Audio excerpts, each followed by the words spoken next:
ഒരു ചോദ്യം മതി പ്ലാൻ ചെയ്തെടുക്കുന്ന ചില സമരങ്ങളെയോ അല്ലെങ്കിൽ കൃത്രിമ വിവാദങ്ങളെ പൊളിക്കാൻ. കഴിഞ്ഞ ദിവസം റിപ്പോർട്ടർ ചാനലിൽ കേട്ട പ്രസക്തമായ ചോദ്യം. അഭിവാദ്യം അർപ്പിച്ച അവിടെ പ്രതിപക്ഷ നേതാവ് വരുന്നുണ്ട്, സമരത്തിന് അഭിവാദ്യം അർപ്പിച്ച രമേശ് ചെന്നിത്തല വരുന്നുണ്ട്, കെ രമ വരുന്നുണ്ട്, പിന്നീട് കെ സുരേന്ദ്രൻ വരുന്നുണ്ട്. INTUC എന്താ ഈ സമരത്തിൽ ഇല്ലാത്തത്? പ്രതിപക്ഷ നേതാവും കോൺഗ്രസും സമരത്തിന് പിന്തുണ പ്രഖ്യാപിക്കുമ്പോൾ കോൺഗ്രസിന്റെ ട്രേഡ് യൂണിയൻ സംഘടനയായ INTUCക്ക് ഈ സമരത്തെക്കുറിച്ചുള്ള അഭിപ്രായം എന്താ? കേട്ടില്ലേ?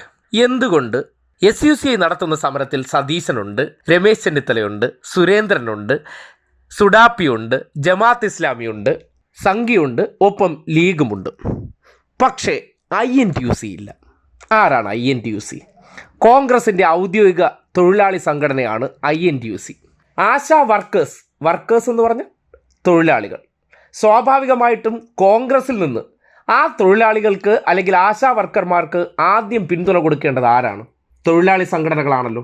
എന്തുകൊണ്ട് SUCI നടത്തുന്ന സമരത്തിനും സതീശനൊക്കെ പോയി മുൻപന്തിയിൽ നിൽക്കുമ്പോഴും INTUC വിട്ടുനിൽക്കുന്നു? കേരളത്തിലെ മാപ്രകൾ വിദഗ്ധമായിട്ട് ഒളിപ്പിക്കുന്ന ഒരു യാഥാർത്ഥ്യമാണ്. അതിന്നലെ റിപ്പോർട്ടർ ചാനലിൽ സതീശൻ്റെ കറക്ക് കമ്പനിയായിട്ടുള്ള സ്മൃതി